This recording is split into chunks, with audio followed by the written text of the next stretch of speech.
the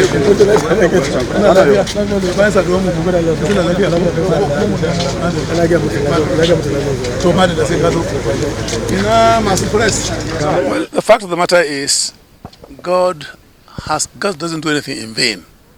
God must have reason for having two of us, or two major persuasions, religious persuasions, to be in this country, and each of these groups have got people who have reason to believe they have a stake also. We've had time when Christians led this country. We've had time when Muslims not in the country. We can't deny that fact. We can't have what we want at a point in time, all of us, agreeing to one thing. The fact of the matter is, we appreciate that the Christians are interested in it, no doubt about it. But the fact of the matter is, we are as practical as we can in this situation, and we do hope that people will see reason.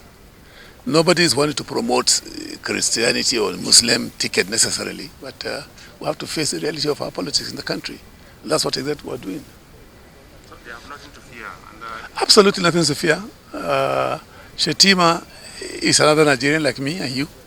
And yes, we don't all have to be Muslims or all have to be Christians.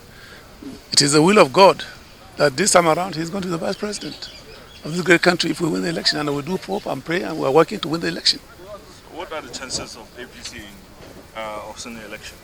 On what? Osun election. What are the... Have you ever been confident with anything you do in life?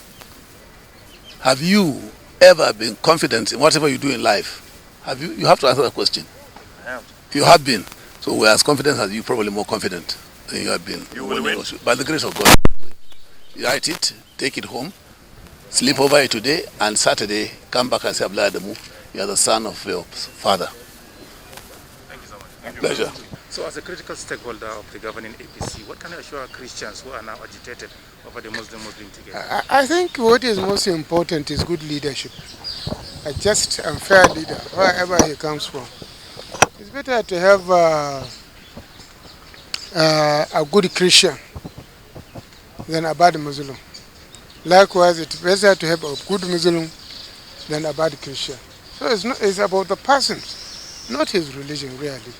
I know there is some perception out there, but I think as important as perception is, let us understand the realities of the people. When they say a particular person will do this, let us examine the person, his antecedents. And he is not a non-religious extremist or somebody that you can call, I don't know how to put it, but I think he's a very accommodating person.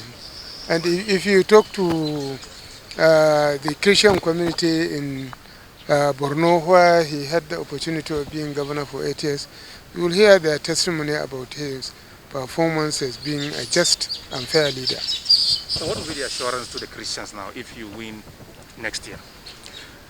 Well, the assurance then there will be good governance. And you have to also remember that the unofficial vice president is also a Christian. That's the wife of the president, the presidential candidate.